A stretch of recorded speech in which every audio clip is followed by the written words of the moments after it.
Hi guys. So today we are going to continue our lecture in the cell division and DNA replication.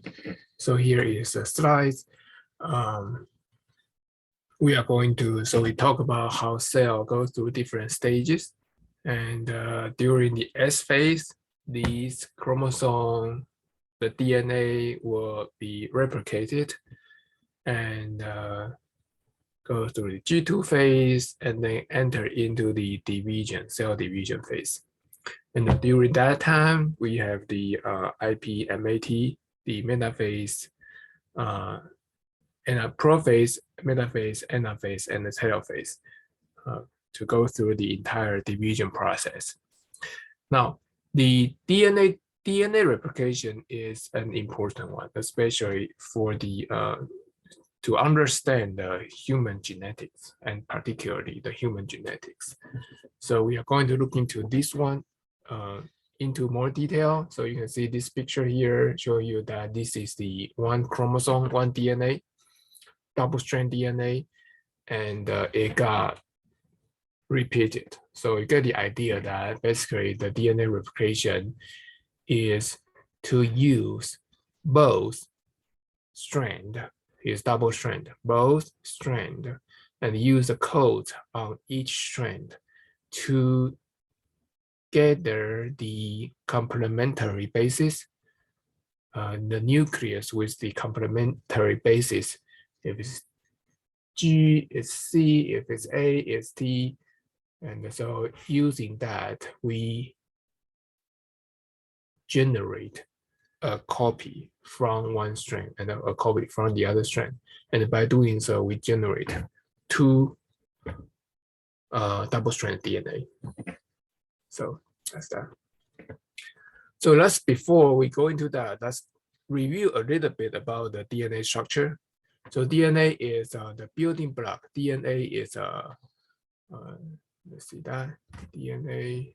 What's that DNA? DNA is the deoxyribose nucleic acid, deoxyribose nucleic acid.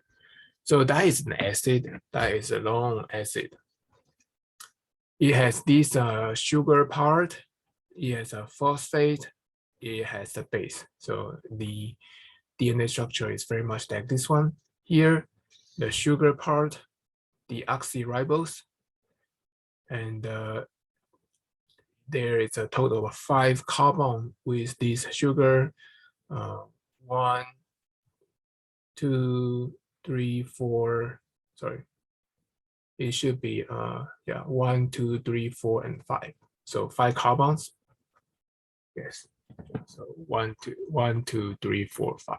Yeah. 5 carbons, and these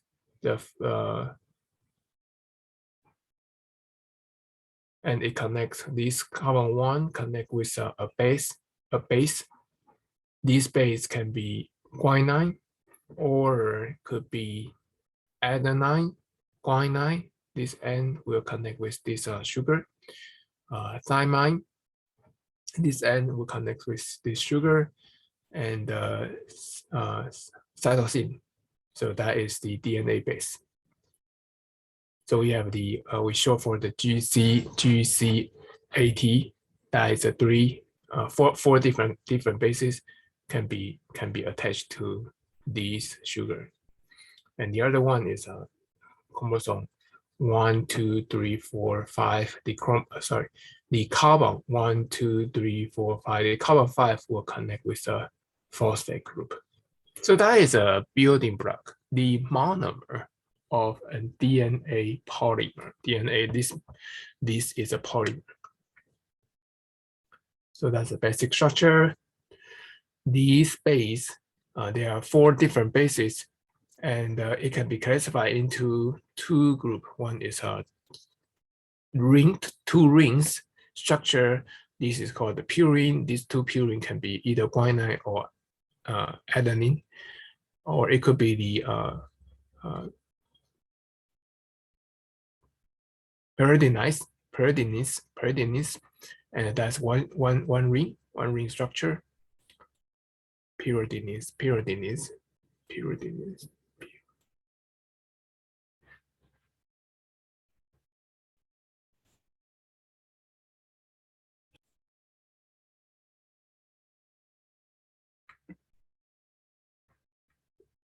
And so this one provide the coding for the DNA coding, the GCAT. So that's that. So that's a very basic one. Now with this nucleotide, it's just monomer, right? So it will get connected to form a polymer that is to complete the DNA, and that will provide the coding, GCAT, etc. How do they connect from one to the other? So here is the one that is one going to get connected.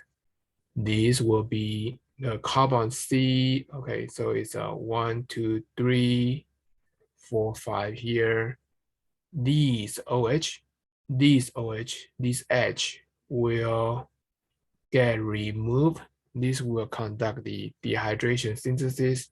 This OH will be used to form a water, and this bond will be connected with the next phosphate.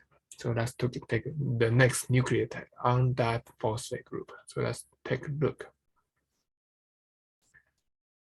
So here is carbon. Carbon has a number. Just review your chemistry. So here is the 5-sugar carbon. The number we do it is basically from the O, the functional group, and then we go from there toward the most the tail, the part that's out of this ring right here. So it will be number 1, 2, 3, 4, and 5. Number 1 attached to the base, number 5 attached to the phosphate. These phosphate will have two possibilities to be used, because here is a negative here, and here OH is positive. So this OH, and here will be the H attached to one of that. So these H can be used to form a dehydration synthesis. So the way that these connect with one another would be like this one here. So this is a sugar, the 5 attached to the phosphate, but the 3, carbon 3, the OH will be used to bind with the next phosphate. So that's this one here, OH here. So we will have these as one nucleotide and these as another nucleotide. So that's how they connect it. So from here, we get one thing kind of important is that the DNA sequence or the RNA sequence, they all go through the same similar structure. That is that the connection, the dehydration synthesis are conducted on the chromosome, on the carbon number 3 prime. That's how we call it 5 prime. It's called this is called 5 prime. So on the 3 prime. So this 3 prime carbon provide the OH to bind with the other nucleotide, use their phosphate group, use that hydrogen to form dehydration synthesis. So these two combine and the H2O will be released and these will be connected. So concept here is that nucleotide has a carbon number 1 to 5. The 3 will be the one to connect with the next nucleotide. Next nucleotide, the carbon 3 will be connected to the next nucleotide. So the 3 will be always the tail to hook up with the next nucleotide. Okay, so and this also gives us a direction that the sequence, whether how we read it or how the sequence is synthesized, is always from the 5 prime to the 3 prime, because 3 prime here will be the 5 prime, and then 3 prime here will be the next 5 prime. So it will be 5 prime, 3 prime direction. So that's the sequence direction. Now we got the structure of one strand, and how about the other one? The other one will be connected to the base, because this GCAT The reason that they are complementary bases is because that they form hydrogen bond to each other, and so G would have, let me see that. Okay, G will have 3 sites to bind with C, and the A would have 2 sites to bind with T. So these base will be the one to interact with another strand, interacts with the base of another strand, and then they form this hydrogen bond. That's that. Let's go through this one very quickly. Did we miss anything? I don't think so, right? So the base, adenine, and the guanine are purine. Cysteine and the thymine are pyrimidines. And these are the base. Single strand, whether that's DNA or RNA, are connected from 5' to 3'. That's how the nucleus get hooked up to one another. And the reading would be the 5' to 3', 5' to 3', 5' to 3'. The direction will be 5' to 3'. And when we have one strand and the other strand will be connected on the base, on the nitrous base.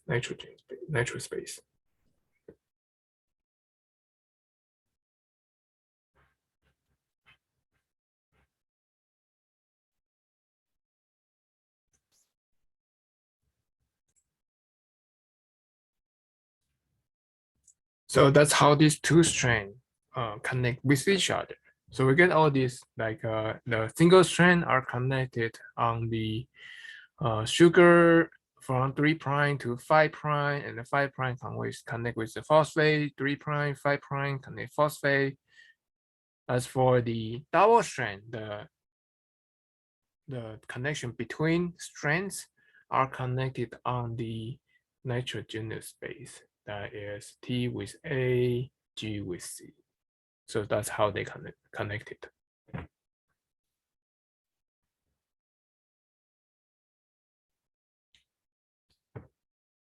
So we call this, in each strand, we have this sugar-phosphate backbone.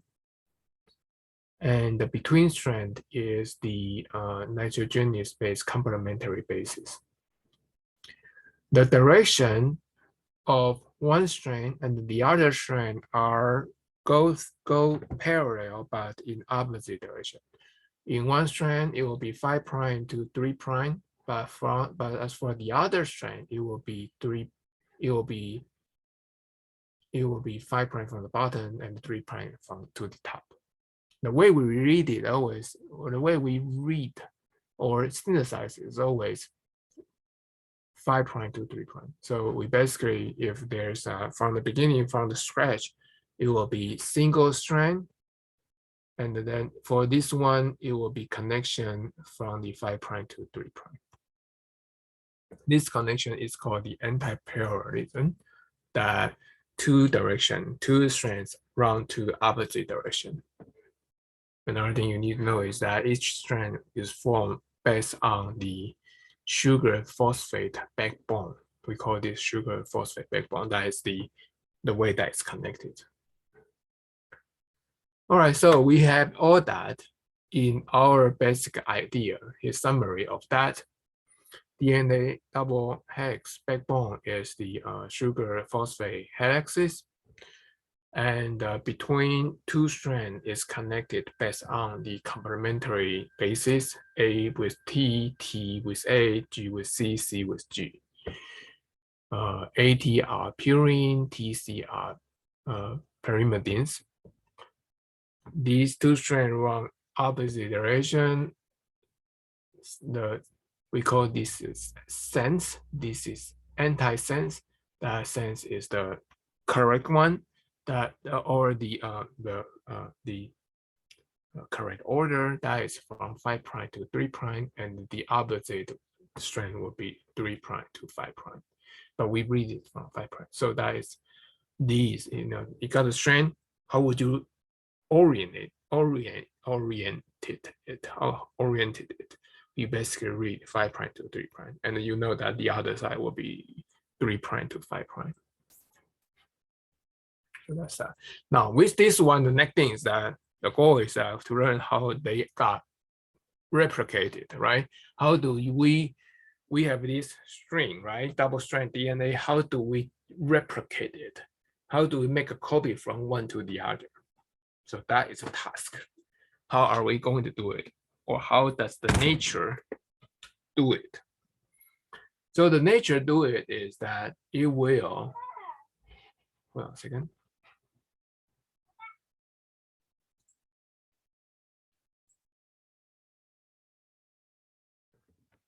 So how do we do that? How do we replicate it?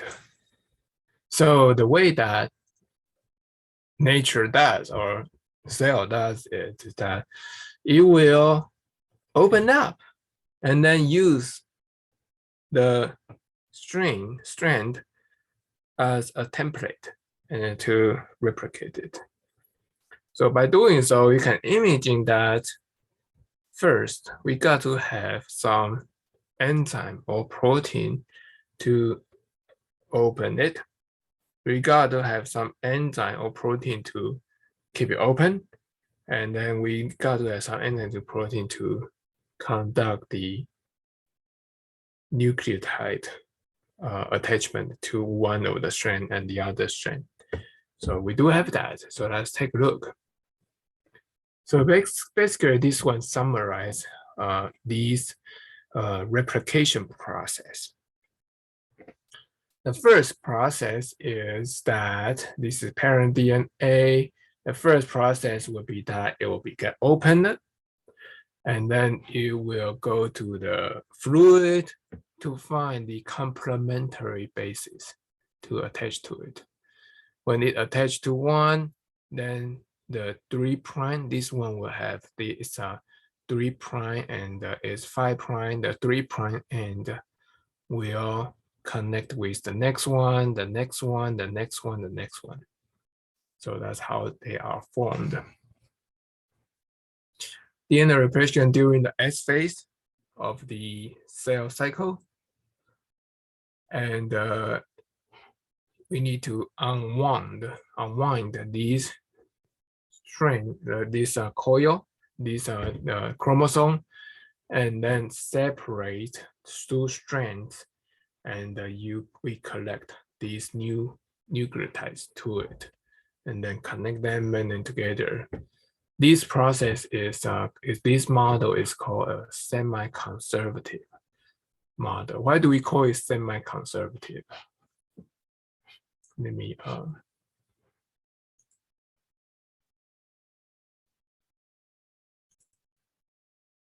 why do we call it semi-conservative? It's because later here we can see that there are two models. In fact, there are two hypothetical models that how do we replicate this double-strand DNA, right? One idea is that we don't just open it, we don't want to break it, but we just make an exact same one. So this is called the conservative, with no broken, no breakage, because we don't want to break it, right? You want to make a copy and then you have to break it. The model that we use is not the model that nature does is not a fully conservative. It's called the semi-conservative. It is that we open it, but not completely. We open it only a portion of it, and then we make a copy of that. And by doing so, we basically gradually break these two strands. But while we break the two strands, it also forms a complementary base attached to it. So that is the semi-conservative model. So let's go back to these. All right, so how do we do it? First is that it will start somewhere. Say this is long DNA, and you got to open it somewhere. The open area is called the origin of the replication. This origin, not just single location, there are multiple origins. So these multiple, basically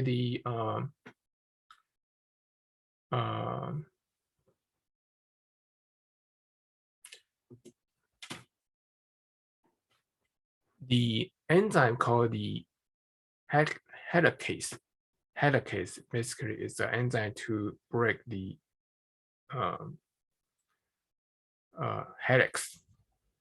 helicase is one to search, to go through the entire, just randomly search, right? This is basically this enzyme just free diffuse everywhere, and it will try as possible to see if it's breakable.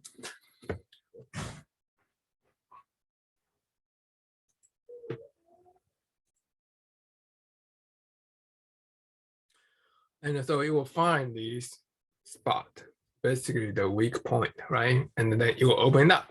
It will open up. So there could be multiple spots simultaneously get opened. And then the replication will start there. So these spots are called the origin of the replication. And once it's opened by these called the helicase, it opens it up, and then the complementary nucleus will get attached to it. So you can imagine that there will be several attached to that, several attached to these. This new one is called the primer. Okay, so they got attached. Now it has to grow, right? It has to grow to cover this area. While it grows, these helices, so it open up, like string open up, and these helices will continue pushing toward to end. So it will open up quite big of the region, ready for these single strand. Each strand will get duplicated, replicated. So when they open up like these prime will be used to attach a new one. And you need to know the attachment will go from the 5' to 3'. So here is a 5' to the 3'. So this one will be the 5' to 3'. So it will continue growing here. This one doesn't have any problem. As long as it's open, it will continue grow because that's 5' to 3'. So it's no problem. However, the remaining part is hard because here is a 5'. So basically, there is no way that it connects to a new one. So this portion, basically, this portion is, we call it a lagging strand. This portion is called a leading strand. This portion doesn't have any problem.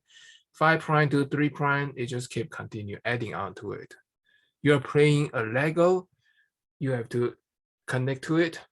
You can only connect it onto the 3'. So you can connect to it 3', 3', 3'. So that's not a problem.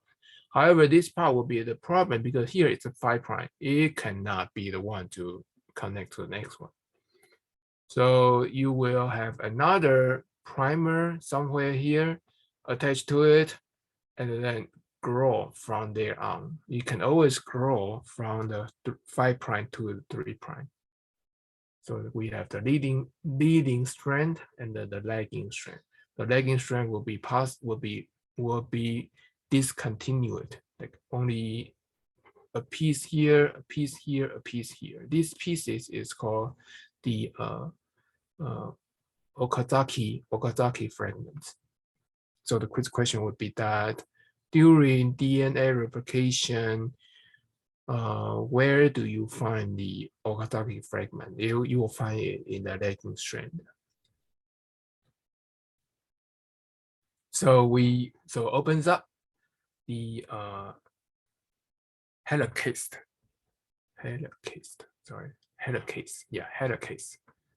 Helicase will opens up. This helicase will push it. Let's take a look at this one here. So helicase opens up. This one is helicase. Helicase want to separate the two strand, and once it's separated, it will push toward both ends. So helicase will open up, and then primer will attach to it, and then it will grow. The growing part is called the DNA polymerase. This is the DNA polymerase. Primer attached to it by the primase is an enzyme. And then DNA polymerase, DNA, right, become polymers will synthesize the new DNA sequence based on the temporary. It only grow from the 5' to the 3'. And so it will be continuous in the leading strand, but discontinuous in the lagging strand. And because of this discontinuity, the lagging strand will be synthesized fragment by fragment, and each fragment is called the Okazaki fragment. So you have these fragments. This leading strand has no discontinuity, so it's smooth, but the lagging strand will be broken. A piece, when you reach to it, it cannot connect because it will not connect to the 5'. It only connect to the 3'. And so there will be another enzyme called the ligase. Ligase will seal this sugar-phosphate. Sugar-phosphate is the 3' to 5' connection. So it will complete these DNA synthesis. So that's how they got replicated. Let's go through some more detail. Oh, one more thing is that this origin of replication has some feature. That feature is that these sequence, this DNA sequence is GCAT, etc. Here we have the complementary part. These origin of replication tend to be AT rich. So here is A, maybe it's AT, and here is T. A match with T, and the reason is that AT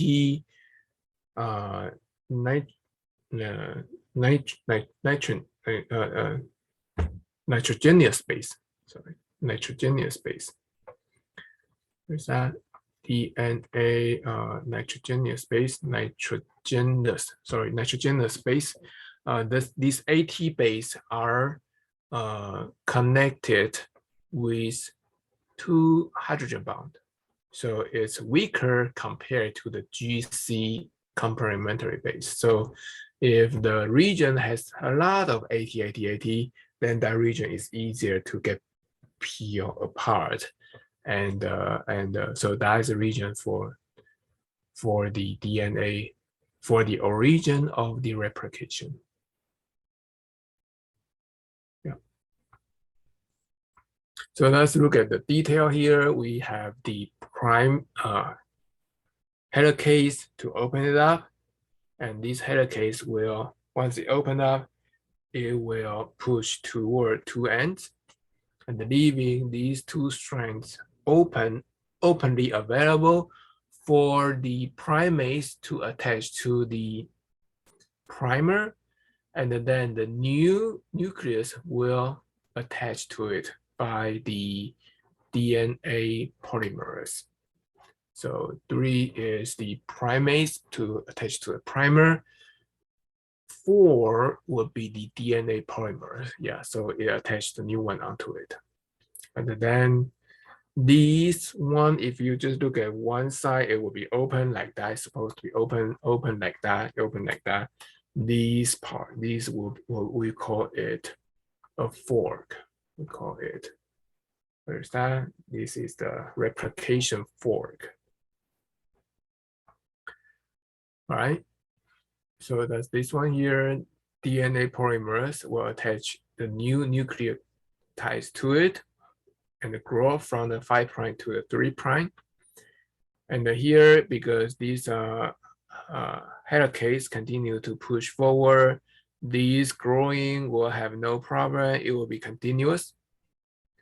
This is the leading strand. As for this one, once it is open, it will grow by itself. but these can continue. So these part will be lagging strand. This part will be lagging strand.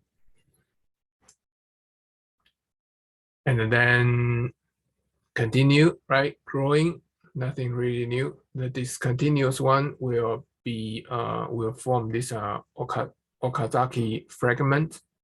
Then the ligase will mend this part and then make it complete, and then we will have double strand DNA. So the enzyme used for the DNA replication, including the helicase that unwind the double strand helix and separate these two strands. There will be a protein called binding protein to keep them open. There will be primase to attach the primer, the initial segment for the growing. It's very much like a seed. That's the seed allow the growing. So this primer is the initial leading, like the initial segment, initial sequence. Then the DNA polymerase is one to bring the new nucleotide into the 3' and attach to it, and the ligase to mend all these segments together. So that's that. That's how we do the DNA replication. Some terminology is that one is that the replication fork. There will be several because there are several origin of the replication. It will open up like this one here. Open up. So there will be several. Each one will open up like this. We don't call it like oval or like something. We call it like a fork. We call this as a fork. So there will be several simultaneously, hundreds of these points. The replication points will be opened, allow for the replication. We call this size is replication fork. And the speed of that replication is 5 base per second. So just get the idea that's the speed of that replication, the processing time. So we talk about this one, the replication. This model is called the semi-conservative replication. It's not the complete conservative one. So key concept here include that the DNA replication is semi-conservative, and there will be multiple origin of replication. Enzymes will be used to conduct the replication. First is the helicase to open this up. Primase attach the RNA primer. The beginning is the RNA primer.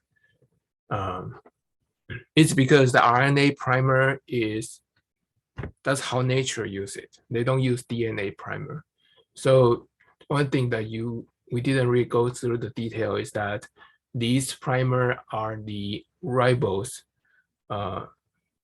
nucleotide, not the deoxyribose nucleotide. And then the ligase will replace that with the DNA one. So the primer is there. With the primer, you have the 3' ready for the DNA synthesis. And then ligase attached to that. DNA synthesis is in a 5' to 3' direction. It is continuous in the leading strand, but it's discontinuously on the lagging strand. All right, so that's it. Let me know if you have any question.